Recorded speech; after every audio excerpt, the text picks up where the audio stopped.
Make use of this opportunity. உன் மனசுல என்ன பெரிய ஆளுன்னு நினைப்பா. Who the hell do you think you are? மன்னிக்கவும், நான் அப்படி சொல்லல. That was not intentional. கூடிய சீக்கிரம் நீ மாட்டிடுவ. எங்கடா இருக்கான்? நான் மன்னிச்சிருக்கணும்னு நீ சொல்ல வரியா? ஓகே, சோ நீங்க வந்து ஒரு மிஸ்டேக் பண்ணிட்டீங்க, நீங்க மன்னிப்பு கேட்கல, அத வந்து இன்னும் சிலர் இருப்பாங்க இருக்கீங்க. ஓகே, நம்ம கான்டென்ட் டீம் அப்புறமா பார்த்துக்கலாம். Yes. Welcome back to another video from Englishpartner. இன்னைக்கு வீடியோவில் நம்ம என்ன பார்க்க போறோம்னா 10 சென்டென்ஸ், அதாவது நம்ம தினசரி வாழ்க்கையில் நம்ம பயன்படுத்துகிற 10 சென்டென்ஸ், அதோட இங்கிலீஷ் யூசேஜ் எப்படி, அதை இங்கிலீஷில் எப்படி சொல்லணும் அப்படிங்கிறத நம்ம பார்க்க போகிறோம்.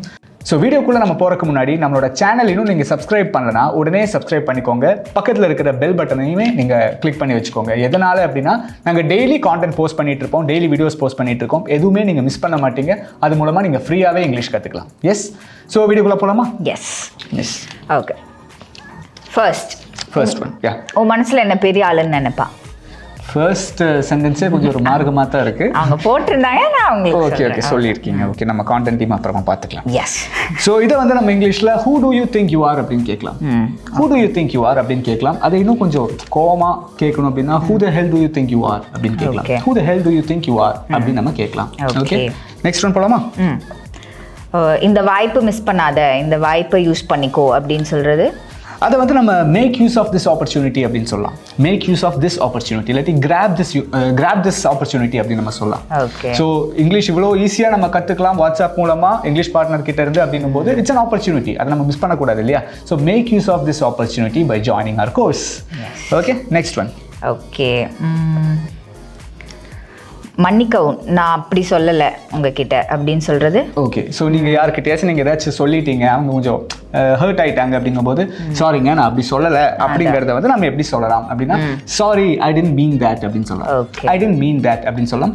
இல்லாட்டி தட் வாஸ் நாட் இன்டென்ஷனல் அப்படின்னு சொல்லலாம். Sorry that was not intentional, நான் வேணும்னே பண்ணல, நான் அப்படி மீன் பண்ணல அப்படின்னா ஐ டென்ட் மீன் தேட் அப்படின்னு சொல்லலாம். இன்டென்ஷனல், நான் வந்து வேணும்னே நான் அதை பண்ணல அப்படின்னா தட் வாஸ் நாட் இன்டென்ஷனல் அப்படின்னு சொல்லலாம். Okay, next one. ஓகே, அவன் எங்கே இருப்பான்னு நினைக்கிறேன். ஸோ அவன் எங்கே இருப்பான்னு நினைக்கிறேன் அப்படின்னும் போது where could he be அப்படின்னு கேட்கலாம். இல்லாட்டி where do you think he is அப்படின்னு கேட்கலாம். where could he be, அவன் எங்கே இருக்கலாம், எங்கே இருக்க வாய்ப்பு இருக்கு அப்படின்னு நம்ம கேட்குறோம். அப்படின்னா நம்ம ஃப்ரெண்டை காணும் அப்படின்னு இன்னொருத்தங்கிட்ட கேட்போம், அவன் எங்கடா இருக்கான் அப்படின்னா எங்கே இருக்க வாய்ப்பு இருக்கு அப்படின்னு கேட்கும்போது where could he be. Okay, இல்லாட்டி where do you think he is, நீ அவன் எங்கே இருக்கான்னு நீ நினைக்கிற. where do you think he is. Okay, next one போலாமா? Okay, yes. ஓகே, நம்ம பண்ற ஒரு விஷயத்தை விட சொல்றது ரொம்ப ஈஸின்னு சொல்லுவோம்ல. ஓகே, பண்றதை விட சொல்றது ஈஸி. பண்ணும்போது அந்த கஷ்டம் தெரியும் அப்படின்னு சொல்லலாம். அதான். சோ அது வந்து it's easier said than done அப்படின்னு சொல்லலாம். It's easier said than done. பண்றதை விட சொல்றது easy. Okay, it is easier said than done. Done அப்படிங்கிறது பண்றது, பண்றதை விட சொல்றது ஈஸி. ஓகே, நம்ம it's easier said than done அப்படின்னு நம்ம சொல்லலாம். Okay, next one. ஓகே, கூடிய சீக்கிரம் நீ மாட்டிடுவ. ஓகே, கூடிய சீக்கிரம் நீ மாட்டுவ அப்படிங்கறது sooner or later you will get caught அப்படின்னு சொல்லலாம். get caught அப்படின்னா மாட்டுறது வந்து get caught அப்படின்னு சொல்லுவோம். இல்லாட்டி he will catch you அப்படின்னு சொல்லுவாங்க. அவன் உன்னை பிடிப்பான் அப்படின்னு வரும்போது he will catch you அப்படின்னு, அந்த catch-ஓட past tense வந்து caught. sooner or later you will get caught அப்படின்னு நம்ம வந்து இங்கிலீஷ்ல சொல்லலாம். Yes, next one. நான் அவன் கிட்ட மன்னிப்பு கேட்டிருக்கணும் அப்படின்னு நீ சொல்ல வரியா? ஓகே, ஸோ நீங்கள் வந்து ஒரு மிஸ்டேக் பண்ணிட்டீங்க, நீங்கள் மன்னிப்பு கேட்கல, அதை வந்து இன்னொருத்தர்கிட்ட ஷேர் பண்ணும்போது நீ அவங்ககிட்ட சாரி கேட்டிருக்கலாம்டா அப்படின்னு சொல்லும்போது ஓ நான் சாரி கேட்டிருந்திருக்கணும் நீ சொல்ல வரியா அதேதான் அப்படின்னு வந்து கேட்குறீங்க. அதை வந்து நம்ம இங்கிலீஷில் வந்து are you saying that I should have apologized அப்படின்னு கேட்கலாம். are you saying, நீ சொல்ல வரியா, are you saying that I should have apologized. apologize, நான் வந்து மன்னிப்பு கேட்டிருக்கணும் அப்படின்னா I should have apologized அப்படிங்கிற மாதிரி. are you saying that I should have apologized, I should have தான் யூஸ் பண்ணணும், பண்ணியிருக்கணும்.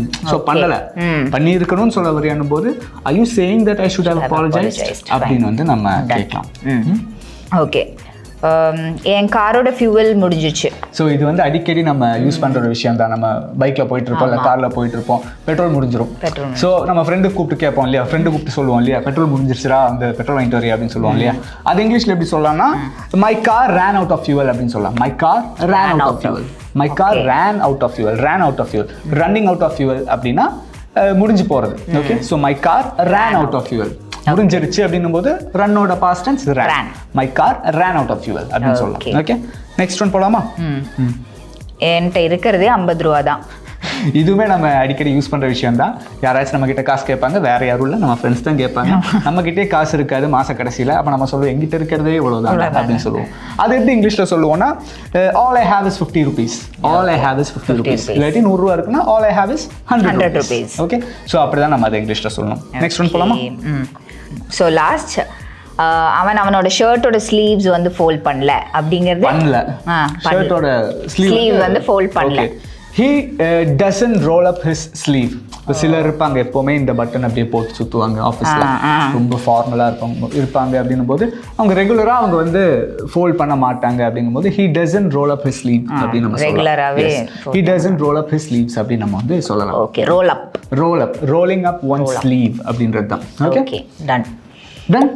ஸோ இன்னைக்கு 10 சென்டென்ஸ் இதுதான். இந்த 10 சென்டென்ஸுமே கண்டிப்பாக இதில் ஒரு 5 சென்டென்ஸ் ஆச்சு நம்ம கண்டிப்பாக டெய்லி யூஸ் பண்ணுற விஷயம். இந்த பெட்ரோல் தீர்ந்து போகிறது, காசு கேட்டால் இவ்வளோதான் தான் எங்கிட்ட இருக்குன்னு சொல்கிறது. ஸோ இதெல்லாம் கண்டிப்பாக நம்ம ரெகுலராக யூஸ் பண்ணுற விஷயம் தான்.